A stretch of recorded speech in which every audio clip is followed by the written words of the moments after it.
Good morning. How are ya? I just literally rolled out of bed and brought Silas to school, and uh I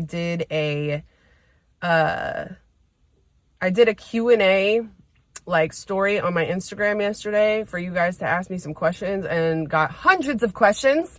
So I'm gonna have to make this a little series. We're gonna answer some of them, and I'm gonna be real, I'm not gonna be answering some of them as well because a lot of them were inappropriate. Absolutely inappropriate. What were you thinking? Let's see what we have here. Okay. When you gonna get an OnlyFans? I've addressed this before. I just have never felt inclined to make an OnlyFans. What would I do on there? Like, let's be so for real. I'm not like a hot, sexy girl. What, if I ever made one, this is what I always say. It would be me in like a scuba suit in a kiddie pool full of mashed potatoes crying to Africa by Toto or some Adele or something. I don't know. I don't have any need really I just don't have any want or need to make one right now. Who knows what the future holds though? Do you ever have cravings or fear of relapse? So for those of you that don't know, I am in recovery. I'm a recovering drug addict and alcoholic. I am celebrating 6 years the first week of April. God willing. But this is a really good question. I've been very blessed this round of recovery. Like, it took me over 10 years to actually get sober. Like just years and years of trying and not getting it, and trying and not getting it, and relapses and relapses and relapses, and trying and not getting it. This time around, in the last 6 years, almost 6 years since I've been sober, I have been truly blessed where once I started doing the work and the inner healing, I really haven't had any real cravings or fear of relapse. Like, I've never really come close to being like, oh my God, I'm going to use, or like I want to. Do I get a little FOMO, like if I'm at an event or something and people are drinking and stuff like that? Sometimes. Like, that's perfectly normal for people in recovery. But I have never been to the point where I have been in fear that I'm going to relapse. I actually get to a point now where I'll be super dramatic and just be like, I'll get really depressed and I'll be like, I just don't really want to be on the planet anymore. I have moments like that. They're scarce. They're few and far between these days. It used to be a lot of the time back when I was using. But no, I go to that before I go to like, oh my God, I'm having cravings or I'm going to get high. Do you think one can stay sober from narcotics if one keeps using and alcohol? For me personally, I can't do that. I would be lying if I said I haven't seen people that I was actively using with who just stopped using like hard things and they still drink and smoke. I don't know what their life really looks like on the inside, or if they're happy with their lives. I'm not them, so I couldn't tell you. I will tell you there is levels of addiction, in my opinion. I truly do think that there's levels, and maybe some people can have success that way and they don't go back to the hard stuff. But I've also seen a lot of people try that route after being sober from narcotics for a little bit, and they end up going back out and dying. So I think it really depends on the person. In my experience, I can never do that. I will die. This one kind of goes along with that last question. How do you feel about people smoking during recovery? Smoking, is that something you are able to do? So like I said, for me personally, I never really liked smoking like that anyways. Like, I did when I was like a young teenager, and then around like 16, I started getting like really bad anxiety when I was smoking. I was already doing harder stuff, and I think once I started the harder stuff, I started getting like, I couldn't smoke normally anymore. I got like a freaking weirdo. I wanted to go to the hospital. I tried it about 1,000 times because people keep telling me like, oh, this time it'll be different. Oh, you need this strain. Oh, you need this or whatever. For me, listen, I tried, and it just was not for me. So me personally, it's not a route that I would take. I do fully believe that there is a lot of beneficial elements from plant medicine, whether it be that or whether it be some other things that they have. And, you know, CBD, I think there is a lot of healing properties, especially doing that kind of stuff instead of like pharmaceuticals, which can be a lot more harmful to people. For me personally, I have done the CBD stuff without any THC in it, and it didn't make a huge difference for me. And I think it really depends on the person in their recovery, whether they're going to do that. I have seen a lot of healing properties. I think a lot of you guys have probably heard of the term Cali sober, which means that you still partake in that, but you don't do anything else. And my opinion on it is whatever works for you. That won't work for me just because I'm a psycho. And when it comes to, like, I don't enjoy that at all. But yeah. What's my favorite snack? Well, that's really hard. I'm not good at making decisions when people ask me, like, what's my favorite of anything. But I will say I love some Ratchet microwave nachos. I love that for me. And it's so easy. I just put some shredded cheese on some tortillas and pop it in the microwave for 30 seconds. And you can add other stuff, sour cream, salsa, you know, jalapenos, whatever you want. And it's always delicious and so easy. So that's one of my favorite snacks. How can I get on your Zoom meetings? Okay, so for anybody who doesn't know or who's new here, I help run these recovery Zoom meetings. We call it 3A recovery. It's basically, it's not a 12-step space. It's basically just like a support group, and we accept any type of recovery route, whether you are on maintenance, whether you are 12-step, whether you know, do smart recovery, refuge recovery, whatever you do, you're going to be welcome here. All of the info is pinned on my first post on Instagram. So all you got to do to get in the meetings is put the meeting ID and the password in at the meeting time, and you're in. I was a addict for 2 years almost. When does your nose heal and stop trying to scar or heal? Okay.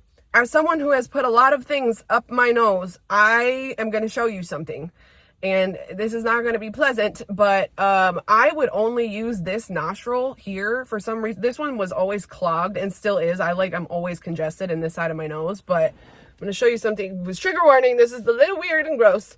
I have no cartilage at all on this side of my nose where I used to do all that. Like, there is nothing there anymore. So I could like fully just put my nose to this side, and there's just nothing there. Somehow my nose has still had its shape. I don't really know what that means, but I feel like it's healed over the years. I don't think about it as much. So just give it a little bit of time, okay?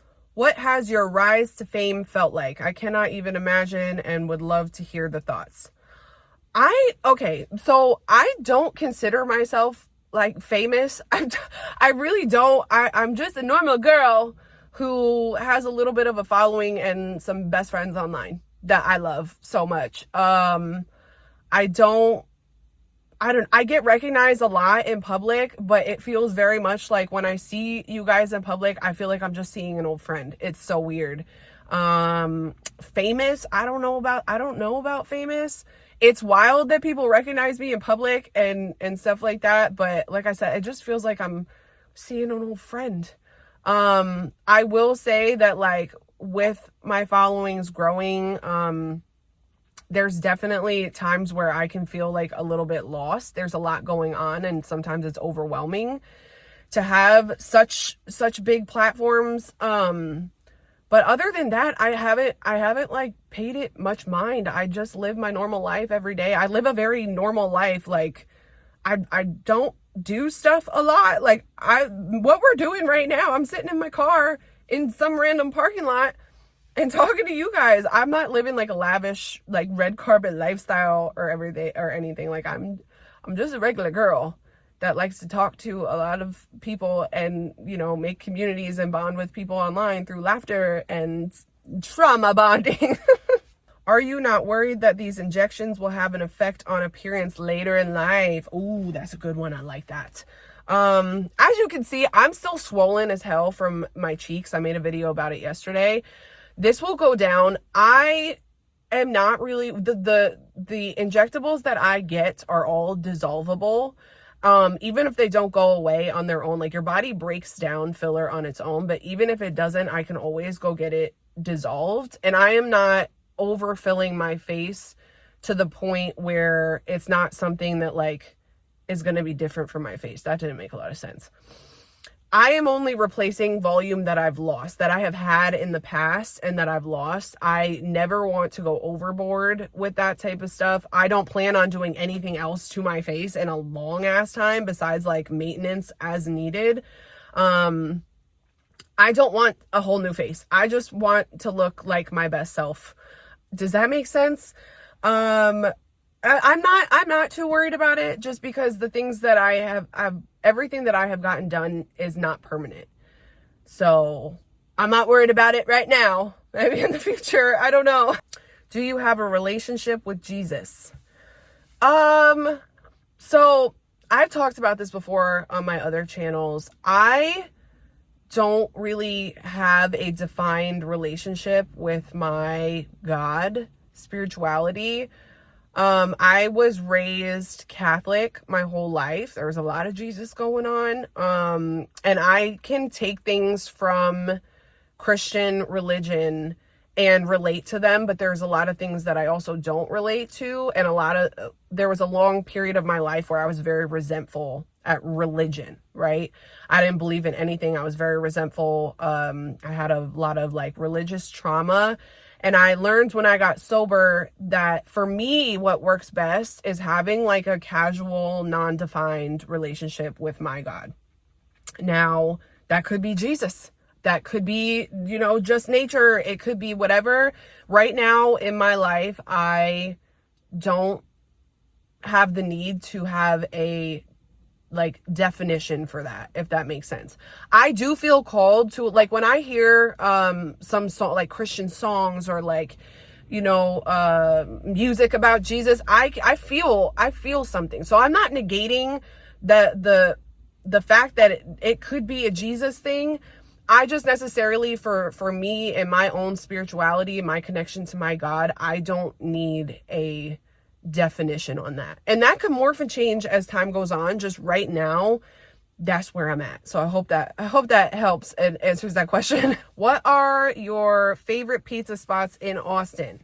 Okay, so I'm from New York, all right? So I'm kind of a pizza snob. I will say Home Slice I always compare everything to back home pizza, right? So for me, that pizza is the closest that I have gotten, I think, to like real New York style pizza. I really like, this is a chain restaurant, but Jet's Pizza, which they do like the deep dish, what is it called? Detroit style, I think. It's like the, rectangle pizza. That's just like a chain, but their pizza goes hard. It tastes like, kind of tastes like New York Sicilian pizza. Love that. What else? There's a food truck. There's a pizza like food truck type thing downtown, and I don't know the name of it. I will try to find it out, and then I'll like put it in some text over here. But I haven't found a lot of great pizza spots in Austin. It's Texas. What am I going to do? What are you going to do? Have I ever had to make content when I didn't want to make content? Yes. Yes, I have. So when you get, part of being a content creator is getting like these brand deals and doing these things that we have to do. There has absolutely been times where I kind of wanted to take a break from social media, but I'm like, damn, I have to get this done or whatever. And there's also been times where I have not been inspired. I've been kind of burnt out, and like, just to keep up with the algorithm and keep up with all these things, I've had to make content. When I'm feeling like that, I try to be upfront and honest with you guys of like, that's what I'm feeling like. I'll get on there and I'll make a video like, hey, I haven't been inspired and I feel like I need to do these things and I don't have it in me right now. And I'll make that the content, because I try to always stay authentic to what I'm feeling in the moment. But yes, I have.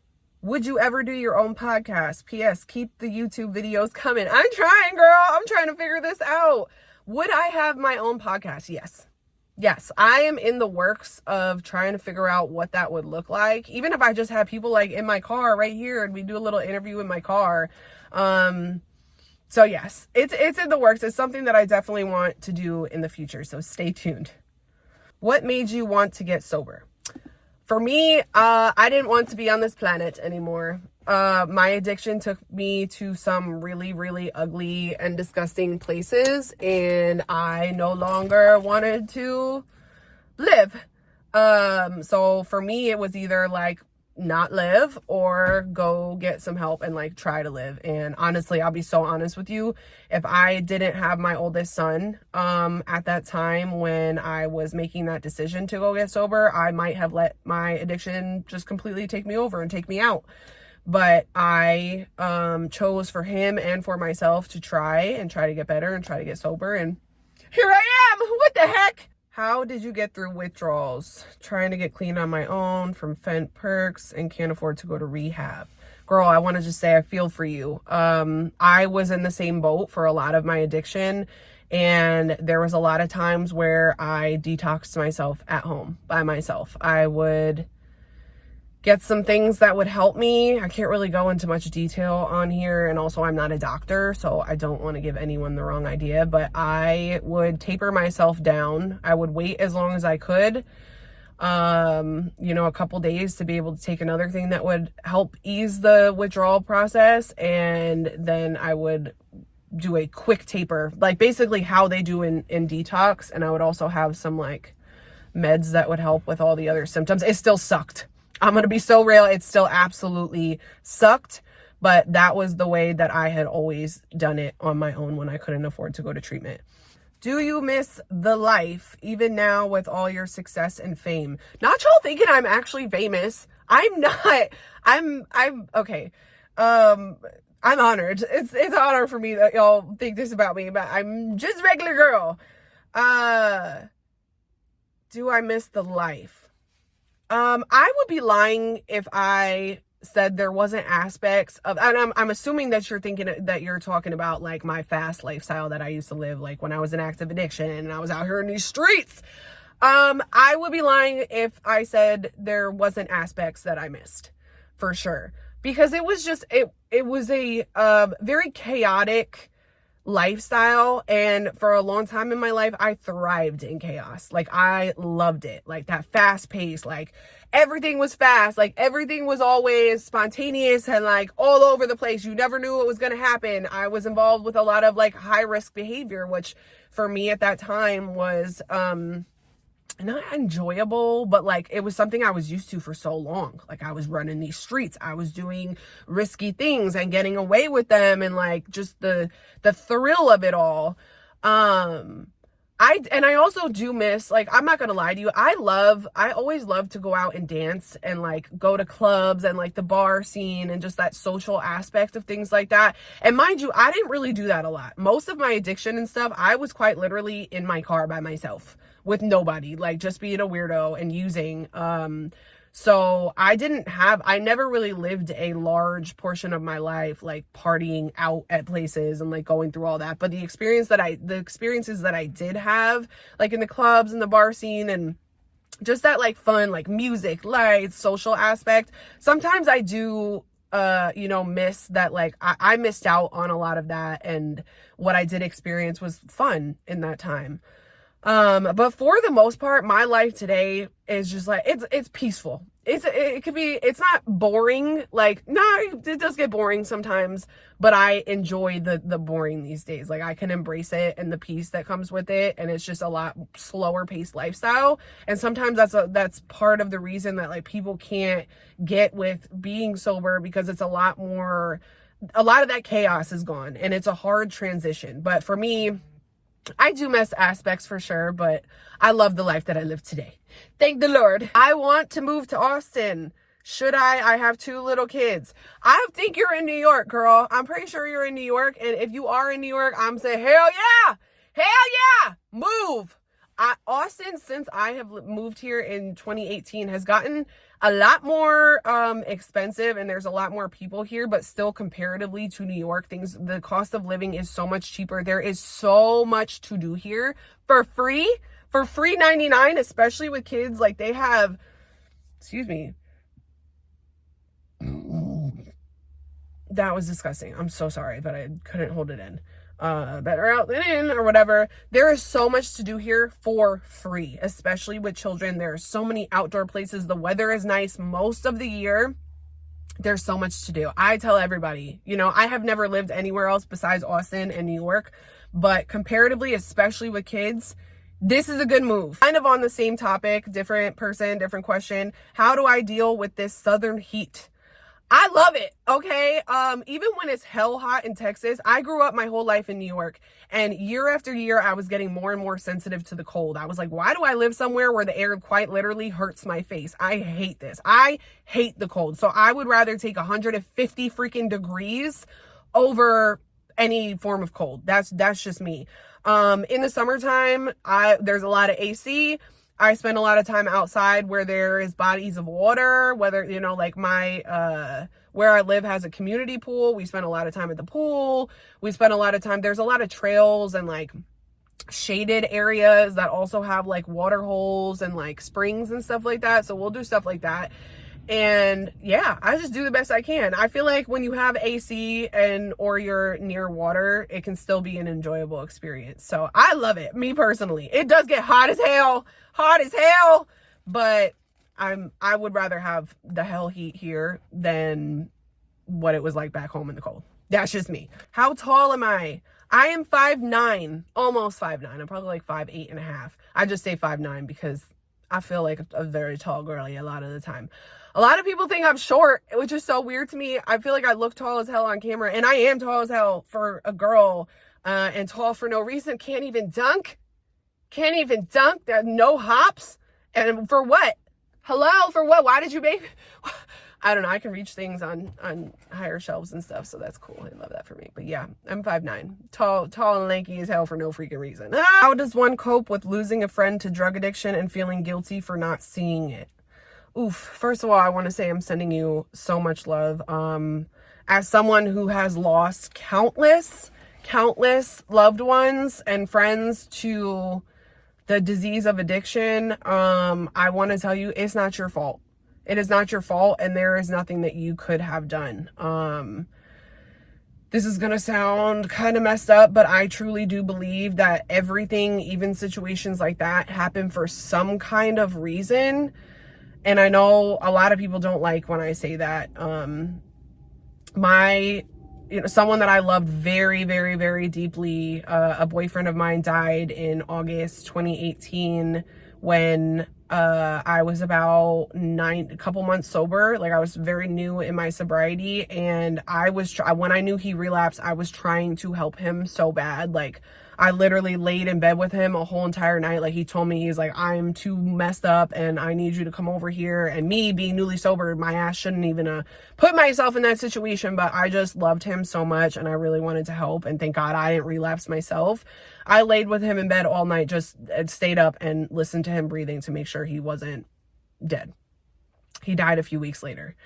And there was a lot of time where I was like, there has to be something else I could have done. And I get a lot of survivor's guilt because so many people in my life have passed away.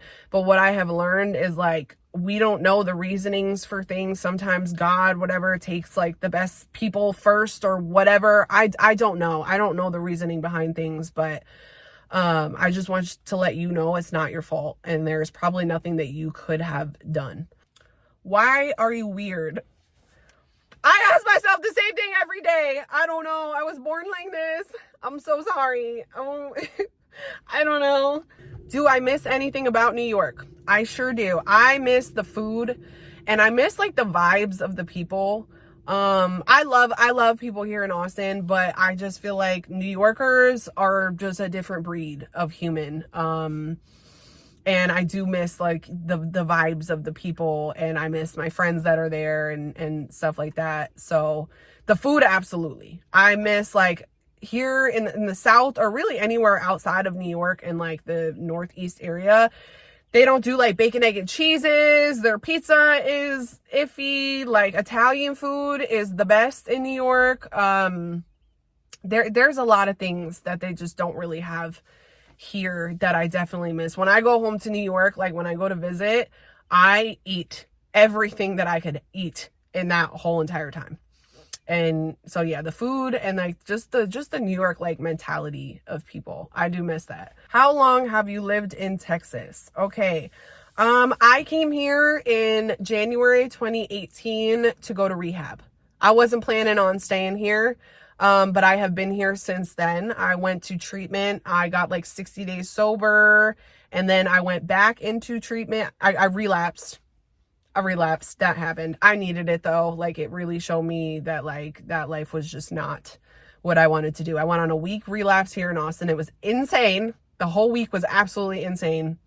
I'll probably do a story time on that week at some point because it was just outrageous. And then I begged to go back to detox, and then I've been sober since April 6th, 2018.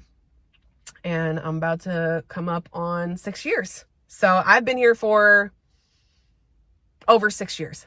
Okay, there's quite literally like hundreds of questions that I have. So I think we are going to pause here for the day.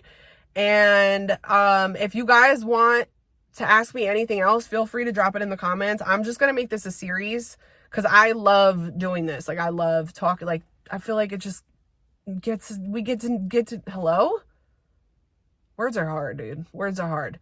We get to know each other, and I would love to do like a live where we can all just chat and I can get to actually know you guys too. I would love that. I would literally love that. So I hope you have the best day ever. I'm going to try to get this posted immediately because YouTube editing takes a lot longer than like short form stuff is what I've learned. And I'm still so new at this and learning. I don't know I'm sorry. I have like heartburn going on. I'm sorry. Gross. Okay. I love you so much. Don't forget that you are absolutely amazing and beautiful. And I love you. If no one has told you they love you today, I do. Okay. And you're here. Welcome home. So have the best day ever. I'll talk to you so soon. Bye.